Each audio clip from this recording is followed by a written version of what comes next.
Glenn Kurtz believes this is the magic bullet alternative to oil. It's pond scum, but without the pond, and that's what sets his idea apart. Kurtz is flowing and growing algae through a long, winding journey in clear plastic bags suspended in a greenhouse. He calls the system Vertigrow. Keeps the algae hanging in the sunlight just long enough to pick up the solar energy they need to produce, the lipids to go through photosynthesis. The algae grows fast and is siphoned off continuously. The algae oil is extracted, ready to be refined into fuels like biodiesel. Kurtz says he can produce 100,000 gallons of algae oil per acre per year. Compare that to corn, which yields about 20 to 30 gallons an acre. And the Vertigrow facility is a long way from the Corn Belt, in the desert near El Paso, the perfect place. If we took about 1/10 of the state of New Mexico and converted it into algae production alone, we could do all the transportation needs for the United States. Kurtz and his team are working full throttle, looking for and patenting the ideal algae to make fuels. And who knows, maybe even an energy drink.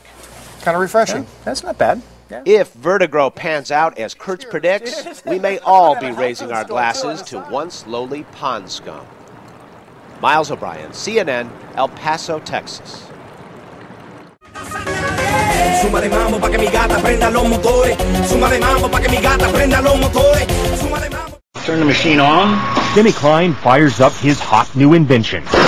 His machine emits a flame that feels only slightly warm to the touch. But watch what happens when he touches anything else. Instantaneously, I can burn a hole right down through the center of that brick. The flame instantly turns hotter than the surface of the sun. Heat so intense it takes only seconds to literally burn a hole through charcoal. 3 seconds turns a brass ball to glowing liquid metal. Tungsten lights up like a sparkler. Steel, lead, and other metal slices on contact. Yet the tip of the welder stays cool to the touch. No other gas will do this. Denny Klein uses an alternative fuel source once thought impossible. He says people still have trouble believing him when he reveals his liquid fuel. Water. Take water and electricity, and we break it down through our very unique electrolysis process. Klein originally designed his water-burning engine for cutting metal. He thought his invention would replace volatile acetylene in welding factories. Then one day, as he drove to his laboratory in Clearwater, he thought of another way to burn his HHO gas. On a 100-mile trip, we use about 4 ounces of water. Klein says his prototype 1994 Ford Escort can travel exclusively on water, though he currently has it rigged to run as a water and gasoline hybrid.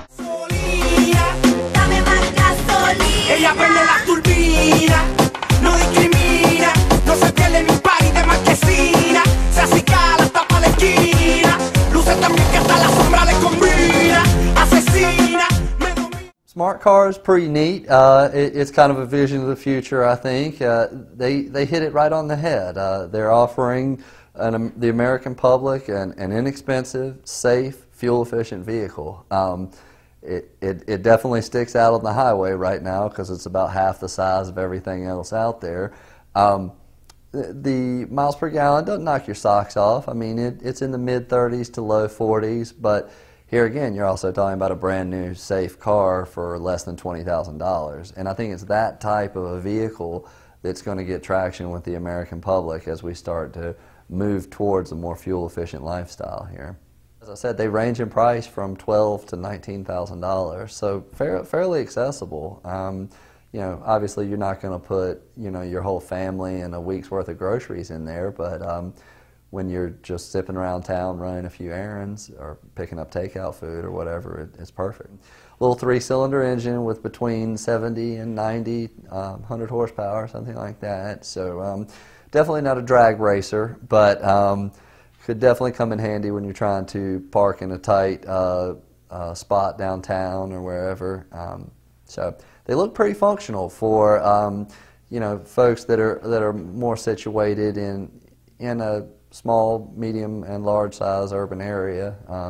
Probably not the ideal vehicle if you're looking to take the kids to soccer practice, but it definitely has a place in modern society, I think, beyond that of the old SUV and large sedan.